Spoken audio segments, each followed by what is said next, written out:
Ang difference ng good fat sa bad fat. Ang bad fat, yan yung saturated fat, trans fat, mapupunta sa tiyan mo, sa katawan mo. Tapos, in room temperature, naninigas siya. So, hard to burn na fat siya, stubborn fat. Ang healthy fats, lalo na yung mga omega-3, omega-6, monounsaturated, polyunsaturated, room temperature, liquid siya, hindi siya tumitigas. So, nagagamit siya as energy sa paggawa ng cholesterol, tsaka ng hormones. So, beneficial siya. Good fats. Tapos, ang carbs, pag sumobra, pupunta sa mukha, yung iba sa bewang, yung iba sa abs, mawawala. Yung six-pack mo, mawawala.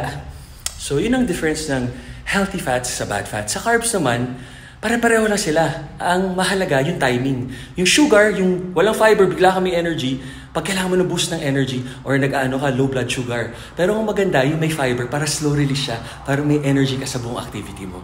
Ang protein, syempre, quality protein, essential amino acids. Tama kayo, mali ako, I'm not your doctor. Do what